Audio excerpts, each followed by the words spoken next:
welcome. Hello Ìbùkún. Hello, sir. Ìyálájé ló ń sọ̀rọ̀, Ìyálájé courtroom, show wa. Mo wà mà. Okay. Báwo ló ń kọ́ máa ṣe wá pé? Àlàáfíà mo wà. Mo wà lórí show ni mo wà o. All right, ma. Má bínú pé mo pè é sórí show. Mo fẹ́ béèrè, kọ́kọ́ introduce ara ẹ̀, dárúkọ ara ẹ̀ fáwọn èèyàn wa nílé comment tó sọ̀rọ̀. Ìbùkún Olúwa lórúkọ mi o. Ẹ káàsán máa onílé lóko lẹ́yìn odi. Okay. Ìbùkún Olúwa lórúkọ mi. You are welcome. Ìbùkún, mo wá fẹ́ béèrè, wọ́n fi lára petition tí àwọn àfáà tí wọ́n bá mú èdè nǹkan. Ṣó gbọ́ sí wípé petition wà nílẹ̀ Àgbàlá Gabriel. Yes, ma. Mélòó ni petition tó mọ̀ pé wọ́n kọ? Àbẹ́mi ṣe ó dàbí mẹ́rin. Mẹ́rin. 4 good petitions. 4 good petitions. Good. Then, mo wá fẹ́ béèrè wípé má parọ́ fún wa o. Ṣé nǹkan wà láàárín ìwọ àti Àgbàlá Gabriel yẹn Pastor Demola Amusan? Rí Before God and man. àbí ní ìsìn àbúṣẹlẹ̀ rí? Anytime kò sí anything. Before God and man níwájú Ọlọ́run àti èèyàn ọba tó yàn gbọdọ̀ pè jẹ́ irọ́. Tó jẹ́ pé Ọlọ́run ni èmi ò jí fún láyé. Okay. Ní ọ̀run tá a bá kú.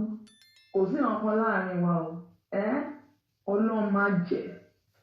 Kò sí anything like that. Demola ò dẹ̀ ṣẹ́jú sí ẹ rí kó kàn ṣẹ́jú sí ẹ. Kò tiẹ̀ sí nǹkan tó jọba yẹn àtọ́. Bóyá kó tó mí ti Muyideen rí, kó tó mí ti Muyideen. Kí n tó mí tiẹ̀ èmi gan, I don't talk to people. I always go on my own. Mi ò kì í interact pẹ̀lú yàn. Mo máa ń lọ mi ni. Nǹkan tí mo bá wá ni mo face.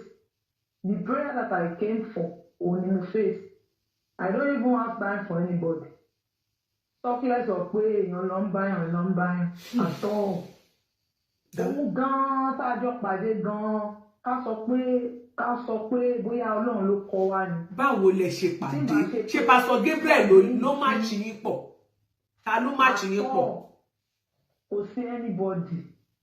Èmi tẹ́mi bá ti lọ fún prayer tí bá ti kọjá lọ, ibi tó ti máa ń charge phone, bóyá sometimes power bank mi lè kù, mo lè fẹ́ charge ẹ̀, or kí n fẹ́ charge phone mi, ó dẹ̀ máa kanra ni, a máa ṣe all sorts of things. Anybody bá máa báyàn jà, máa ní alàgbà ìṣẹ́ lẹ́yìn náà ń pè Mr. Muyideen, ẹni sùúrù gbogbo èèyàn kọ́lẹ̀ máa bá jà báyẹn, they are your customers, try láti máa manage wọn, and má bá wọn sọ̀rọ̀ wọn gbà báyẹn. Èmi á dẹ̀ plug with Marty, yóò ti bẹ́ẹ̀ mi jà fún how many times?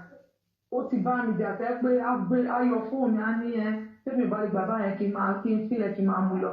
Àdé máa lọ, sọ bó ṣe di ìrọ̀lẹ́ ọjọ́ kan, èmi kọ̀ kọjá bí wọ́n fẹ́ wá ra nǹkan ní àwọn ṣọ́ọ̀ṣì tó wà lẹ́gbẹ̀ẹ́. Mo ṣáàrí tó sáré wá tẹ̀lé mi látẹ̀yìn, mo ní kí ló dé, bọ̀dá yìí tó máa ń kanra mọ́ràn ṣẹ́rí ṣé kò sí o, òjò máa ti ẹ̀rọ lénìí o. Èmi ṣàfihàn chọ́ọ̀chì lọ. Ibẹ̀ ni mo ti ní tó máa wá ní church láṣà wa máa bá mi sọ̀rọ̀ ń láìkí yín o, òun dẹ́gbẹ̀ fẹ́ yín, òun dẹ́wà kájọ máa bára wa sọ̀rọ̀. Mo lẹ́yìn iṣẹ́ yìí tẹ́ máa ń kanra pé màá máa ronú sí i. Tó bá ṣàṣe di gbogbo gbàgbà mi á gbómi wá, ó lè gbómi wá pé omi tí màá fi wẹ̀ lélẹ̀, gbogbo àwọn kan oríṣiríṣi. Tó wá ṣáàjọ máa sọ̀rọ̀ báyẹn, màá máa wò pé àbí ẹni tá à ń sọ bó ṣe ń hùwà kọ lélẹ̀. Mi sọ anything. A ti sáré lọ bá dádì Àgbàlá sọ fún wọn pé òun ti rẹ́ni tó ń fẹ́ o, pé kíní kan nìkan àwọn ṣàmà wọn dà pé tálẹ́ níyẹn pé ó ṣàṣe ìjọ kan kó lọ mú mi wá nì. Mo ṣe débẹ̀ tó introduce mi sí wọn tó sọ ẹ̀ wọ́n ló ṣọ́ pé ẹni ló fẹ́ tó nìyẹn. Even tí dádì fi travel lọ UK tó fi padà dé, wọ́n ṣì ń béèrè lọ́wọ́ ẹ̀ pé ó ṣọ́ pé ẹni tó fẹ́ nìyẹn. Pé because báwọn kan ṣe wà ìgbà àwọn fẹ́ kó fẹ́yàn Nàìjíríà tọ́, báwọn fẹ́ kó fẹ́yàn outside the country ni. Pé ṣùgbọ́n all the best pé ìwọ ló sọ pé ẹni tó fẹ́ lélẹ̀. Láti ìgbà yẹn, ó dẹ̀ máa ń ṣe dáadáa. Kò ṣe pé bàbá mi á gbé wà náà dé ọ̀ṣẹ́ mọ obìnrin, èèyàn náà ní sùúrù fún ọkùnrin náà pé tó bá dé tó bá yá ó máa tán. So bí ẹ ṣe wá di wípé ẹ ṣe wá ọ̀rọ̀ ṣe wá wọ́wọ́ ẹsẹ̀ wẹsẹ̀ nìyẹn. Yes, bẹ́ẹ̀. Mi ò fẹ́ máa bẹ̀rẹ̀ personal question tó lè máa wáyé láàrin ẹ̀ pé ṣó ń pè ẹ́ ṣe ẹ̀ ríra ìyẹn wà láàrin ọkọ àti ìyàwó yín ò kàn wá. Dẹ̀ nínú gbogbo ẹ̀sùn tí wọ́n wá fi kàn sí o ti ṣàlàyé ṣé láti ìgbà tọ́rọ̀ yẹn ti wá ṣẹlẹ̀ ǹjẹ́ o ti lọ sí bóyá police station wọ́n ti invite ẹ tó o ti kọ statement pé nǹkan kò dà yín pọ̀ tó o ti láti clear point yẹn ṣé o ti lọ àti pé ibo ló lọ. Bẹ́ẹ̀ni, wọ́n ti invite mi ní ẹlẹ́ẹ̀lẹ́ headquarter. Wọ́n ti invite mi síbẹ̀. So ìgbà tí mo dẹ̀ dé bẹ́ẹ̀ tí mo introduce ara mi even nǹkan mo ṣe ti fẹ́ wọlé ni most of them wọ́n ti ń sọ pé ìyàwó Muyideen pé gbogbo wọn ṣáà ń sọ̀rọ̀. So mo ṣáà ṣe dé bẹ́ẹ̀ bá àwọn ọ̀gá yẹn sọ̀rọ̀ ọ̀gá yẹn ṣáà ní kí n kọ wípé màá ní láti kọ statement. So mo ní mo ti gbọ́. Wọ́n wá bá ṣe wá ń kọ statement wọ́n wá ní Muyideen nǹkan kọ́kọ́ mi ń kọ pé ṣé mo lè pè lórí fóònù mi. Mo wá ní pé ẹ jẹ́ kí n try number pẹ̀lú máa ring. So bó ṣe ring bó ṣe wá gbé máa yẹn wá bá sọ̀rọ̀ pé alàgbà Muyideen pé ẹjọ́ afẹ́rí ní ẹlẹ́ẹ̀lẹ́ police station lọ headquarter pé báyìí ìgbà ó lè máa wá.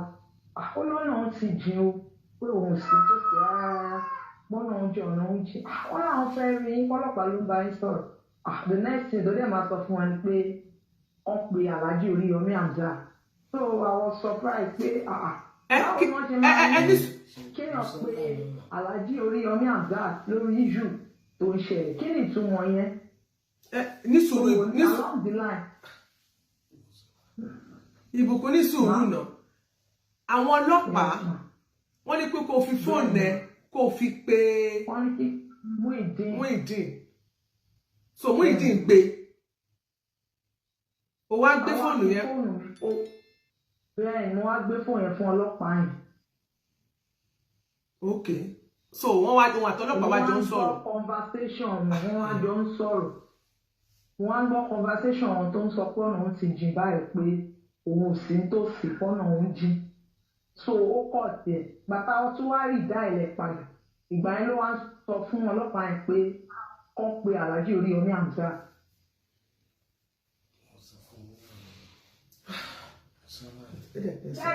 So ok ẹja fìyẹn sílẹ̀. So lẹ́yìn tẹ́ kúrò ní ẹlẹ́ẹ̀lẹ́ yẹn ṣé o ti tún ní wọ́n lọ sí Ọ̀ṣun state ṣé ìwọ lọ. wọ́n lànà ìjọ was it Monday or Tuesday. ìyẹn ìjẹta dájú ìkọjá wọn tẹ̀ ń pàtró pẹ̀lú àwọn protocols wọn wọ́n fi wá ní kí èèyàn kan wá pè mí nínú wọ́n fi wá sọ pé wọ́n máa invite àwọn ní Òṣogbo látàná bóyá Monday àbí Tuesday to the time pé wọ́n ní bẹ́ẹ̀ gan làwọn àpáwọn láti lọ Lord's Hotel àwọn ṣẹ̀ṣẹ̀ wá padà wá ní the following day pé ṣé mi ò gbọ́ anything mo ní mi gbọ́ wọn kan sá bó dẹ̀ ṣe di wọ́n ní a máa lọ ní weekend yìí o èmi tẹ̀ ṣe wà kẹ́ pé kí ló tún ń ṣẹlẹ̀ báyìí pé báyìí létà bọ́n ṣe ní wọ́n pe àwọn láàárọ̀ àná ní ẹ pé láti zone 11 ní Òṣogbo pé ká rìpọ́ọ̀tì bẹ́ẹ̀ tó bàjẹ́ ṣe lọ lánàá ni. Ok, ó lọ lánàá ó dà. Mo ń bọ̀ ẹjọ́ ẹ jẹ́ kí n mú. Ìbùkún ìtìzú ẹ̀ ibo ló ṣùwà ṣé òṣùwà nulẹ̀. Mo wà ń bẹ̀ mọ́. Ok, ṣé òṣì ń lọ sí ṣọ́ọ̀bù. Bẹ́ẹ̀ni. Ó dà. Ṣé kò sí anybody tó ń disturb ẹ? Rárá máa tọ́.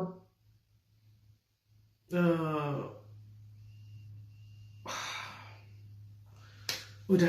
Mi ì tí mọ̀ because I don't understand. Àwọn èèyàn wá mi ò mọ̀ nǹkan tó máa ṣẹlẹ̀ sí ẹ at the end of the day. But I know you are legally married to Muyideen. Gbogbo nǹkan tí àwọn people yẹn ń plan báyìí àmọ́ but èmi mọ̀ yìí pé whatever ìgbésẹ̀ tí wọ́n bá tiẹ̀ máa gbé ó gbọ́dọ̀ jẹ́ èyí tó bá òfin mu. Ìwọ gẹ́gẹ́ bí ìyàwó ẹ̀ o lẹ́tọ̀ọ́ láti wà nílé yẹn. So mi dẹ̀ mọ̀ plans tó ń gbé bóyá wọ́n fẹ́ ta lé yẹn o mo ṣáà pé wọn ṣáà lè ta lé wọn lè ta ìmọ́lé wọn ti lè tàbí wọn lè ta ìyàwó mọ́lé wọn sì lè ta ìyàwó tilétilé. ṣé ẹ mọ̀ pé Ọlọ́run á kọ́ wa mọ̀ ṣe ibùkún jẹ́ kí tiẹ́ sílẹ̀ kó máa lọ. God bless you. Ó ṣé gan, thank you so much.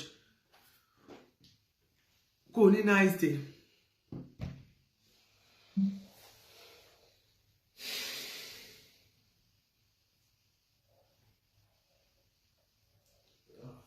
gbẹnu kẹ.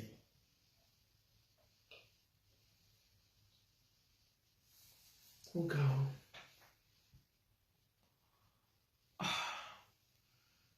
I don't even know. Mi ti ẹ̀ mọ̀.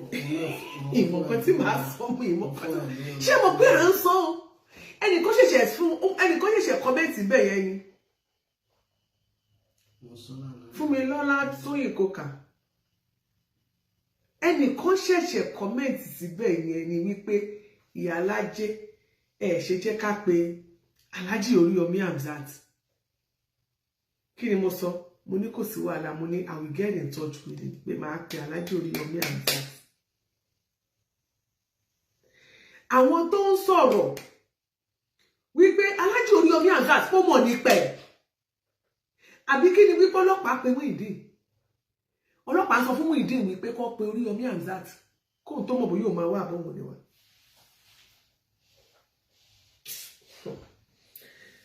It is well. Mi ìmọ̀ kan tí mi ò má bínú o, mi ìmọ̀ kan tí mo fẹ́ sọ mọ́ o, ọ̀rọ̀ yìí ti gbẹnu tán o. Lọ́jọ́ kìíní àná. Kò sí bá mo sọ fún yín, mo sọ̀rọ̀ kan lánàá, mo ní kò sí bá ṣe máa porí ajá tí wọn ò ní pe orí ìkòkò tí wọ́n fi sè é. Mo ní ìgbésẹ̀ tí Oríyọmí Hamzat gbé lọ́jọ́ yẹn sẹ́ níṣó bẹ́ẹ̀. Mo ní wọn ò kí ń gbérù ìgbésẹ̀ bẹ́ẹ̀. Ìgbà tó yá ló jáde síta ló ń sunkún ló ń ṣe gbogbo ẹ̀wọ̀n ìyè Muyideen àti ìyẹ́ ẹ̀ wá wọn lé wọn dànù.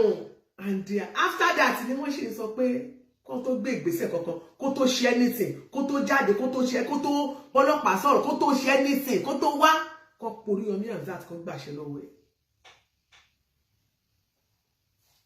Mi ò mọ̀ túmọ̀ ẹ̀ o. Ó dẹ̀ lóhùn mọ̀ kankan pẹ̀ eléyìí ní gòwà mọ̀ kankan pẹ̀ bí ìmọ̀ kan tí ẹjọ́ ẹni wá fẹ́ pè wọlé kó pè wọlé. The number to call, the studio line number is 317-429-7082. Tẹ́ bá wà ní outside America bí ẹ bá mi fi +1 sí +1 317-429-7082. Ó yá o.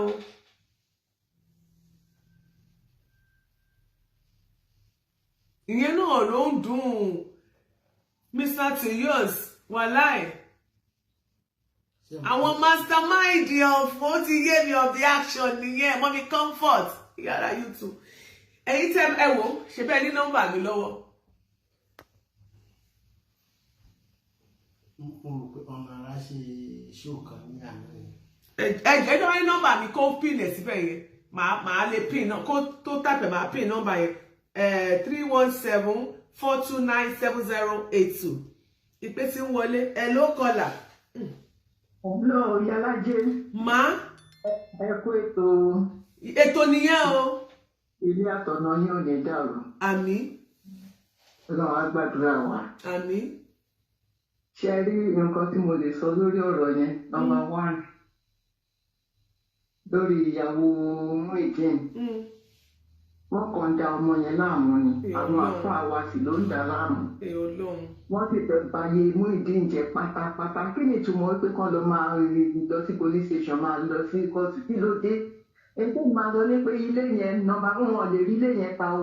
Ilé yẹn ò wà fún ẹnikẹ́ni tó bá ra ilé yẹn kó mú tiẹ̀ jẹ́rìí ta ló máa sọ pé òun fẹ́ torí ìbọn tó máa ra ilé gbogbo ayé. Ẹni bá ra ilé yẹn ó sanwó síbò ni. Ṣé ń gbọ́ mi? Ẹni tó bá ra ilé yẹn, ẹni tó bá tẹ́rí sí tó bá lóun fẹ́ ra ilé yẹn, ó da owó síbò ni. Kò rí léra owó pọ̀ lọ́wọ́, ó da mi sókun, ó da owó sókun ni. Tó kò sẹ́ni tó máa tẹ́rí sí. Tẹ́rí ti ẹni tí wọ́n sọ ti Alhaji Oríyọmí yẹn, ẹ jẹ́ ká máa wo ibi tọ́rọ̀ lọ ńgbà tó bá yá gbogbo àṣírí ọ̀rọ̀ àtú síta. because bí wọ́n ṣe sọ̀rọ̀ wípé kóun tó gbégbèsè kan lọ bá ẹnìkan ó mì pé nìyẹn ló wà nídìí ọ̀rọ̀ ní tó mì nìyẹn ṣùgbọ́n ẹgbẹ́ ká máa wo bó ṣe ń lọ. ṣé túmọ̀ ẹ̀ nìyẹn màá ní.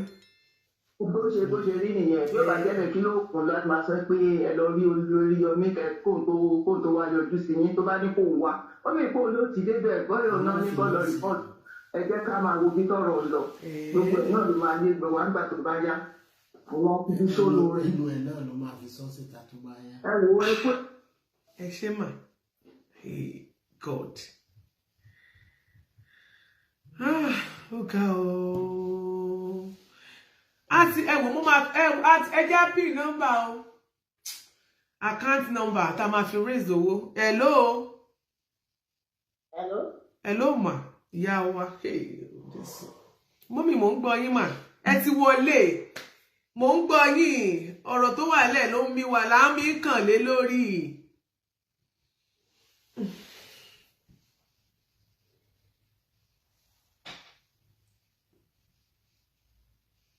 Àgbàlá Gabriel ò ní ṣubú ẹ̀yin tẹ́ bá fẹ́ pè ẹ jẹ́ kí n fún ẹ̀yin tẹ́ ń béèrè nọ́mbà ẹ jẹ́ ń fún yín nọ́mbà +1 hello mà ẹ ti wọlé o 317-429 hello ẹ ti wọlé mà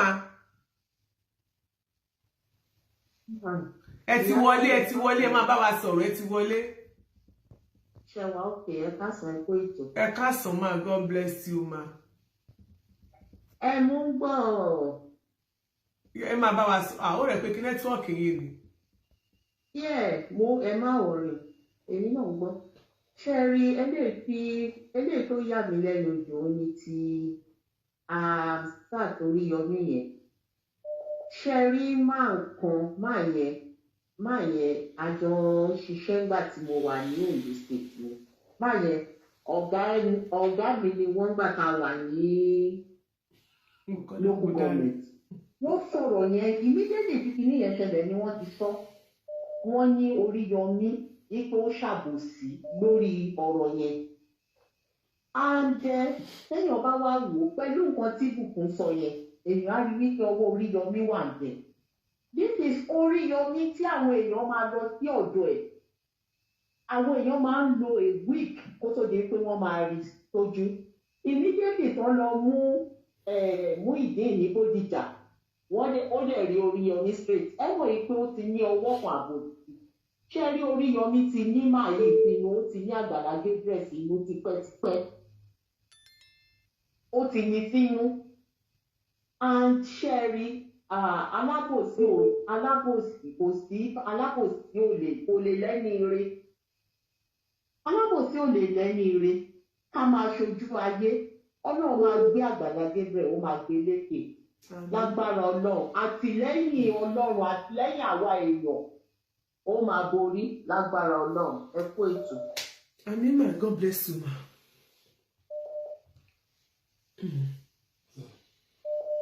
Hello.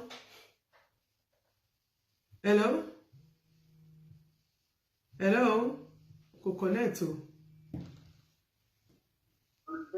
Hello ma. Ẹ káàsán Yálàjé. Ẹ káàsán ma. Ẹ ra mà ṣàlàfíà lẹ wà. A dúpẹ́ ìyá mi.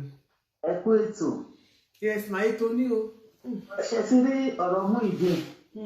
Ṣé ti rí ìdílé tí ó gbé pé kàn pé Oríyọmí Hamzat? Ẹ bá wo ìjọ yẹn tí ó sign document yẹn. Ó ní pé kí Oríyọmí pé kó keep document yẹn. So kò gba document yẹn wọ́n lọ́wọ́ Oríyọmí. Then àwọn àfáà yẹn mọ̀ wípé document yẹn wà lọ́wọ́ Oríyọmí. Ṣó ti yé yín? Oríṣiríṣi pé kí wọ́n pe ọlọ́pàá pe Oríyọmí. Nígbà tó Oríyọmí bá sọ. Sọ̀rọ̀ document náà sọ àbí ta ló ṣé ọ̀rọ̀ tá à ń sọ ìṣó wá papọ̀ mọ́ tẹ́yìn ṣàlàyé. Wọ́n ṣàlàyé. No, excuse me. Mi ṣe ti àti ẹ̀yin àti Muyideen. Ẹni sùúrù pọ́ìntì orí ọ̀rọ̀ ìwé ilé kọ́lẹ̀ ló bá dé police station. Ọ̀rọ̀ pé wọ́n bá pásọ̀tù tí wọ́n fi ní kó wá kọ kọ́mẹ̀ntì tiẹ̀ sọ kọ́mẹ̀ntì wọ́n fi pé lágbájá pé kó wá ẹ̀ ń sọ̀rọ̀ ìwé ilẹ̀ pé wà lọ́wọ́ Oríyọmí pé torí ẹ̀. Gbogbo kìíní yẹn ẹ bá wò mà ẹ bá fojú inú wò ó papọ̀ mọ́ra wọn. So torí nítorí ìwé ilẹ̀ tó wà ní ọwọ́ Oríyọmí ni ọlọ́pàá ṣe ní pé kí ni Muyideen sọ pé kọ́ pé kan Oríyọmí. ṣé wàá police station ni. ẹgbẹ́ tí wọ́n ṣe ní Amẹ́ríkà lè ní wà. wọ́n sọ fún yín pé ẹni náà wà ní ìpò Amẹ́ríkà lè ní wà ní òsì ní Nàìjíríà. But the little time follow tó ti yé yín òun ni. Oríyọmí is not behind ọ̀rọ̀ Muyideen, but Muyideen fẹ́ mọ̀ títí ní Muyideen ó fẹ́ máa fi àtàmọ́ kó fi mọ́tàmọ́ ó fẹ́ máa fi ọ̀rọ̀ yìí kó fi àwọn èèyàn lára ẹgbẹ́ pé ìgbà kan náà ọ̀rọ̀ máa tó ra màálù fún gbọ̀ngàn bẹ́ẹ̀ já ẹni tó bring ẹ̀ in nípa òun kọ́ lòun sọ̀rọ̀ fún wọn. Madam àwọn náà rè wọ́n wà níbí ṣé ẹni tẹ́ ẹ̀ sọ wà níbí tó ra màálù wà níbí madam ṣé rí ohun tí ó mú kí Muyideen ẹ máa gbọ́ ohun tó mú kí Muyideen rojọ́ fún Oríyọmí Hamzat torí Oríyọmí Hamzat jẹ́ believe ọ̀rọ̀ Muyideen tó bọ́ sórí social media tó ń sọ̀rọ̀ so nǹkan tí Muyideen sọ yẹn àwa náà believe ẹ̀.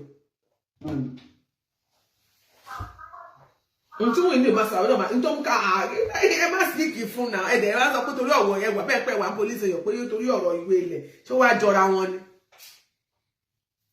Hello ẹ ti wọlé o.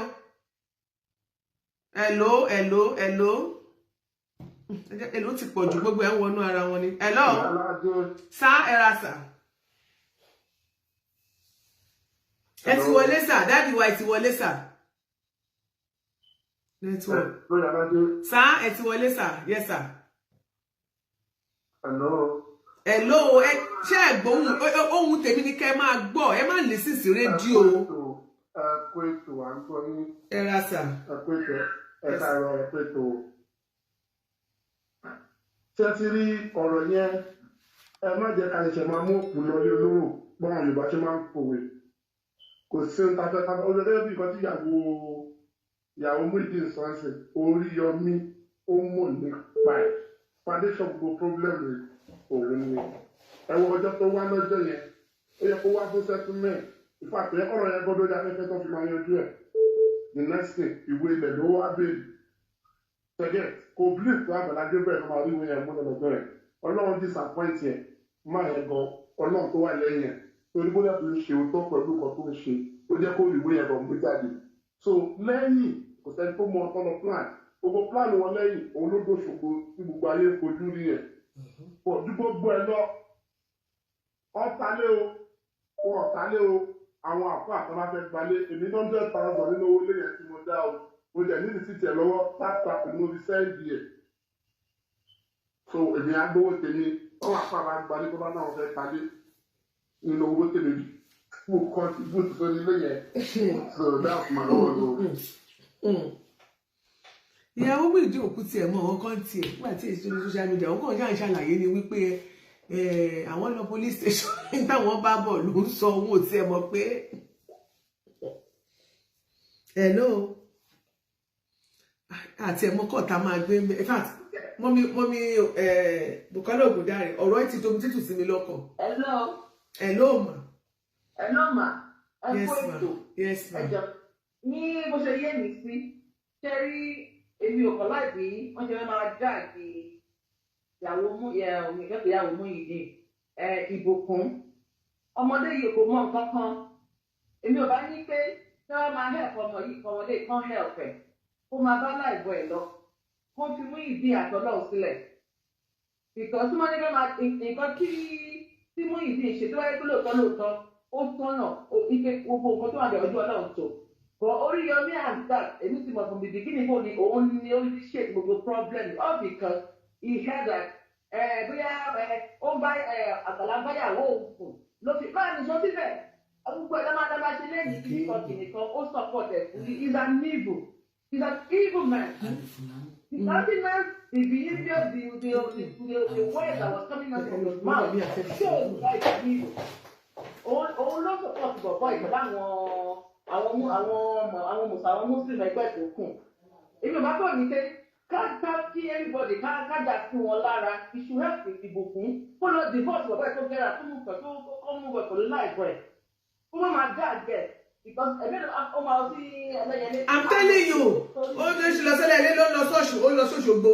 Lórí kíni lórí bá gbọ́ kan náà kí ló dé kò tí ì bímọ kùnà kí wọ́n ní wàhálà gẹ̀.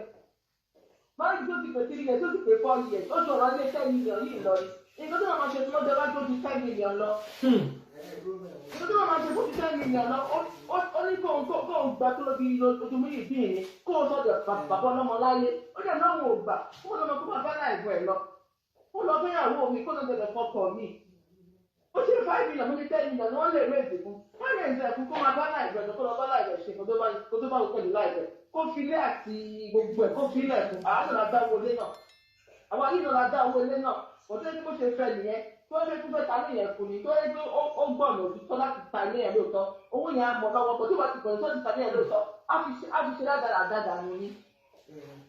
wọ́n fi wàhálà sílẹ̀ tẹ̀lé àwọn ọmọ kó má dùn àjọmọ lọ́mọ kó máa dá láìpẹ́ lọ kí ni gbogbo dáadáa á lọ Òṣogbo lẹ́yìn àjọjú pé ìyọ̀kọ́ báyàwó ẹ̀ sì láàrin èké mọ àwọn ọmọ kò báyàwó ẹ̀ sì wọ́n fún ara ẹ̀ sọ pé torí pé tó bá ti fẹ́ jọ́sìn ọ̀fẹ́ ọmọfẹ́jọ́ tó Àgbàlá Gabriel á máa torí ẹ̀ máa na òun ẹjọ́ tẹ̀ nìkan ló gbọ́ nǹkan tó fi rò fún báyàwó ẹ̀sùn nìyẹn wọ́n fún ara ẹ̀ ọ̀kan tó yẹ fún báyàwó ẹ̀sùn náà ó ní fún báyàwó ẹ̀sùn ó anything like that orojọ́ mọ lẹ́sẹ̀ yìí tó wá ní wọn lẹ́sẹ̀ máa ń gbà ìjọba ọlọ́mọ torí wàhálà. ẹ ṣe gọmà yẹ ká tún bẹ lómi ìláyè. kó yẹ kó dìbò tẹ kó tún gẹ́ra jàre kó máa kó ní burúkú lọ. hello. hello. hello ma, God bless you ma. yes ma, ẹni ká dá sẹ́tò yìí. ẹ bá wa dá sí ma. so ẹ jọ máa ṣe ẹ rí ọ̀rọ̀ Muyideen yìí. Ó dàbí pé spiritual attack ló fẹ́ jẹ́. Honestly, spiritual attack ló fẹ́ jẹ́. Ṣùgbọ́n nǹkan tẹ̀mí kàn ti ẹ̀fẹ́ sọ báyìí pé tó bá jẹ́ torí ilé yẹn ni Muyideen gbọ́kànlé, àwa tá a dáwó lérè o. Mo wà lára àwọn tó dáwó fún Àgbàlá nígbà tí wọ́n fẹ́ kọ́lé Muyideen. Ó dà pé a máa fọ́ọ̀mù association gbogbo àwa tá a dáwó ilé Muyideen. Ká jáde síta kí Àgbàlá Gabriel gbé àkáǹtì síta kó dáwọ́ olúkálukú padà sí because this is so annoying. Very, very annoying. This is I'm highly disappointed in you. Kí ni gbogbo kó máa bàjẹ́ ní ẹlẹ́ni ní it's so sad. Kò jẹ́ kó réwù yàn ṣe mọ́ náà. Ìyàwó gan wà nù wàhálà olólẹ́lẹ́ lónìí lọ Òṣogbo ní kinní kan. Ṣé kò mọ̀ pé nǹkan tó irọ́ tó ń pa yẹn kò mọ̀ pé òun fi stain ó bá lọ love ìyàwó ẹ̀ ó ti love ẹ̀ ó ti dent image ẹ̀ náà. Ẹ jọ ní tèmi o ní ìrò bó yẹ kí woman yẹn kó tẹ̀ sọ pé bóyá òun lọ́kọ kankan mọ́ Muyideen ò kì í sọkọ. Let her just go decided to go and file a divorce. Ó lọ file a divorce. Because níbi tó dé yìí kò yẹ kó padà sọ́dọ̀ Muyideen mọ́ for what? Who is even Muyideen to that lady? Tani Muyideen to that lady? Tell me, look at the way she speaks. Look at the way she commands English. Ó wá lọ fẹ́ràn lẹ́ńtítì kan tó ń pè ní Muyideen. Tí ìyẹn bá jẹ́ àbúrò tèmi o, láyé kò lè fẹ́ Muyideen wo ẹ sábà kàkàkiri àsìkò. Ẹ jọ o, ṣẹ́ẹ̀rí. Nọ́mbà tí kò yí tẹ wà lórí YouTube ẹ bá mi amen ẹ ṣé gan ma. God bless you ma. Mo appreciate you. Bá a ṣe máa gba owó wa padà ní ká máa wá.